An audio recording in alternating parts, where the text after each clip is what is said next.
हरे कृष्णा, राधे राधे। आज इस वीडियो में आपको पथवारी माता के विषय में बताती हूँ। कौन है पथवारी माता?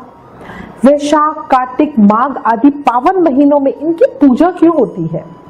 आपने सुना होगा ना, पथवारी सींचनी है, पथवारी माता की कहानी होती है। और साथ ही चर्चा करते कैसे होती है इनकी पूजा, पूजा के लिए इनकी स्थापना कैसे करें, पथवारी माता की कहानी भी बताती हूँ। तो चर्चा शुरू करती हूँ। कौन है पथवारी माता? देखो, पथवारी माता के नाम से ही उनका अर्थ स्पष्ट है। पथवारी शब्द का मतलब है जो पथ पर जाने वालों की रक्षा करे। इसलिए तीर्थ यात्रा की सफलता की कामना के लिए पथवारी देवी की लोक देवी के रूप में पूजा की जाती है। पथवारी देवी की स्थापना घर के बाहर या गांव के बाहर की जाती है। घर के मंदिर में इनकी स्थापना नहीं करते। पहले समय में देखो होता क्या था, तीर्थ यात्रा बहुत लंबे लंबे समय की होती थी, क्योंकि लोग पैदल ही दूर दूर तीर्थ करने जाते थे, जिसमें महीने या कई साल तक लग जाते थे। इसलिए लोग पथवारी माता की पूजा करके अपने सफल तीर्थ यात्रा की कामना करते थे। ऐसा माना जाता है कि यात्रा करने से पहले पथवारी माता का पूजन करने से हमारी यात्रा मंगलमय रहती है। कौन है पाल माता? इसी में एक हमारी पाल माता आती है। आपने सुना होगा, पाल माता मतलब नदी स्नान या नदी का जो तट होता है। आपने नाव की पाल भी सुना होगा, मतलब नाव के मस्तूल के सहारे जो ताना, एक कपड़ा बहुत लंबा सा ताना जाता है ना, जिससे हवा भरने से नाव चलती है। किसी भी नाव को चलाने में पाल का बहुत सहयोग होता है। पाल को रक्षक कहा जाता है। पहले नदियों पर किनारे या मेड़ पक्के नहीं होते थे, तो स्नान आदि करने में बहुत परेशानी रहती थी। कई लोग तो बहाव में ऐसे ही बह जाते थे।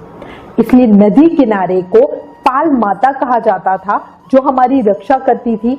और इसी में आपने कुछ शब्द भी सुने होंगे, द्वारपाल, गौपाल, राज्यपाल, लेखपाल।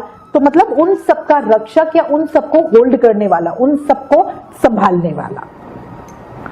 पथवारी स्थापना कैसे होती है? देखो, पथवारी माँ को रक्षक कहते हैं।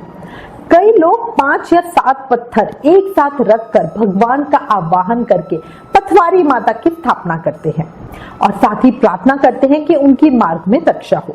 इन्हीं पत्थरों को पथवारी माता कहकर रोज पूजा जाता है। दूसरा तरीका होता है जौ को उपजाकर पथवारी बनाई जाती है, जिसमें हम जौ को रोज सींचते हैं। जौ जो होते हैं वो गृहस्थों की संपन्नता का प्रतीक होते हैं।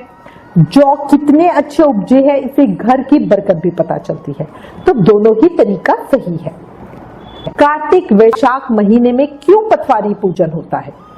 देखो, वैशाख या कार्तिक स्नान के लिए लोग बहुत दूर दूर जाते थे।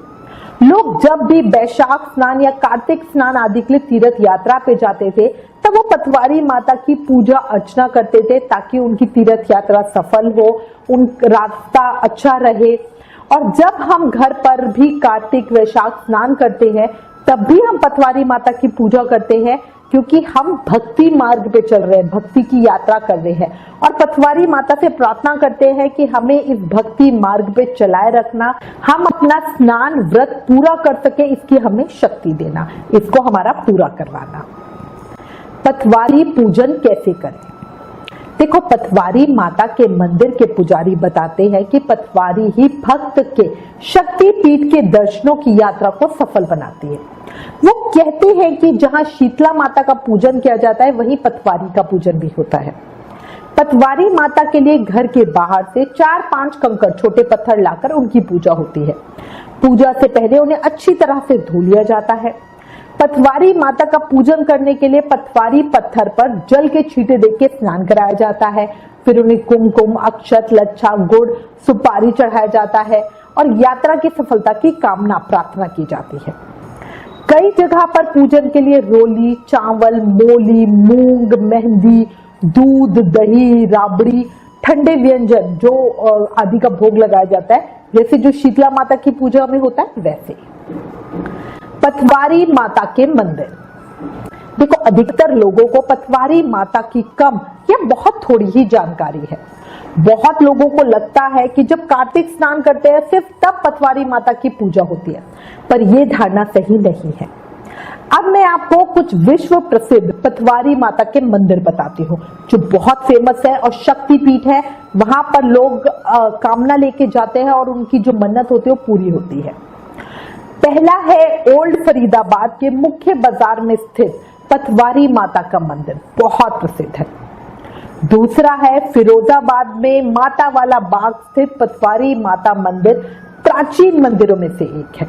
तीसरा है मां पथवारी मंदिर, जलेसर के सासनी रोड स्थित गोल नगर में प्रतिष्ठित है। वैसे तो भक्तों के लिए हर दिन पथवारी माता की पूजा का होता है, पर नवरात्रों में यहाँ विशेष मेला लगता है। अगला है एटा शहर के ठंडी सड़क पर स्थित माता का पथवारी मंदिर, भक्तों के दुखड़े दूर होते हैं यहाँ पे। अगला आता है चावला कॉलोनी में पथवारी माता का बहुत पुराना मंदिर है। ये मंदिर बल्लभगढ़ शहरवासी और आसपास के लोगों के लिए आस्था का प्रतीक है।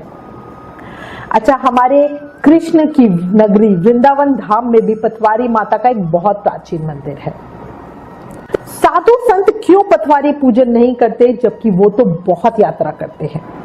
देखो, लोक देवता, ग्राम देवता, ग्रह देवता आदि ये जो होते हैं ना, इनकी पूजा गृहस्थ करते हैं, ठीक है। और वो क्यों करते हैं? क्योंकि गृहस्थी में रहते हुए हमें हर चीज चाहिए होती है। वो कामना करते हैं कि जब भी हम यात्रा पे जाए तो हम सही सलामत लौट कर आए। जो साधु संत होते हैं ना, वो कहते हैं कि भाई हम तो तीर्थ करने जाएं और तीर्थ पे अपना शरीर छोड़ दें, है ना। तो इस कामना से वो जाते हैं। उनको अपना मोह माया तो होती नहीं है, वो तो सब छोड़ चुके होते हैं, तो वो तो कहीं भी उनके प्राण निकल जाए वो वापस आने की कामना नहीं करते। पर जो गृहस्थ होता है वो अपना परिवार छोड़ के जा रहा है, तो वो ये कामना करता है कि भाई मैं तीर्थ करके भगवान को प्रेम करके वापस अपने घर परिवार के पास आ जाऊं। अब आपको पथवारी माता की कहानी बताती हूँ। पथवारी माता की कहानी। शक्तिपीठ दर्शन से पहले पथवारी माता के दर्शनों को लेकर एक कहानी बहुत प्रचलित है। सैकड़ों साल पहले मां दुर्गा के अनन्य भक्त राजा रूपचंद ने माता के मंदिर में उनसे अपना कोई चमत्कार दिखाने की प्रार्थना की। भक्त की बात मानकर मां दुर्गा ने उसे एक छोटी बच्ची के रूप में दर्शन किया। जब मां ने उसके नाम से आवाज लगाई तो छोटी बच्ची को देखकर वो हैरान हो गया। उसने पूछा कि वो कौन है, तो बच्ची ने बताया कि मैं माता रानी का स्वरूप हूँ।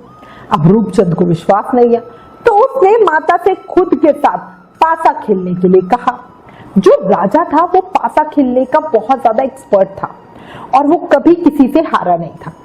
मां के सामने उसने कुछ अंक बोले और पासे फेंके, लेकिन उसके वो अंक नहीं आए। उसने पासे दोबारा उठा के फेंके, फिर भी वो अंक नहीं आए। इस बीच एक भक्त पानी में डूब रहा था और मां को आवाज लगा रहा था, तो माता ने वहीं से भक्त को हाथ बढ़ाकर बचा लिया। फिर जब मां ने अपने पासे फेंके तो मां के हाथ से एक पानी की बूंद गिरी। जो राजा रूपचंद था उसने मां से पूछा, मां, सूखे में पानी की बूंद आपके हाथ में कहां से आई? तो माता ने उसे पूरी बात बता दी कि एक भक्त पानी में डूब रहा था, मैंने उसे बचाया है। अब राजा रूपचंद को मां की बात पे भरोसा न हुआ। उसने मां को कहा कि मुझे लगता है कि सिर्फ इंसान ही झूठ बोलते हैं, लेकिन यहाँ तो माता आप भी झूठ बोलती हो। अब ये बात सुनकर राजा की मां नाराज हो गई। उन्होंने उसी समय राजा को पत्थर का बना दिया। इसके बाद जब रूपचंद की पत्नी अपने पति को ढूंढते हुए वहां पे पहुंची तो उसने पति को पत्थर का दे माता रानी से पति लौटाने को कहा।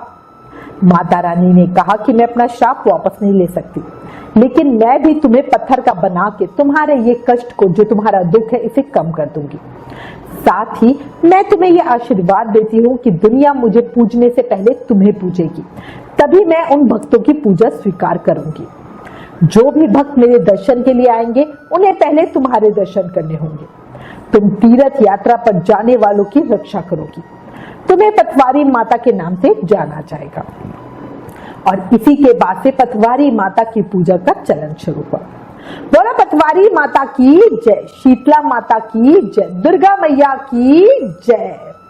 मैं उम्मीद करती हूँ इस वीडियो में ये जानकारी आपको बहुत उपयोगी लगेगी। इससे संबंधित अगर आपके पास कोई भी कमेंट या सजेशन है तो प्लीज हमें लिखिए। ज्ञान बांटने से बढ़ता है, इसलिए इस वीडियो को ज्यादा से ज्यादा शेयर करें। Please like, share and subscribe. Thank you. Hare Krishna.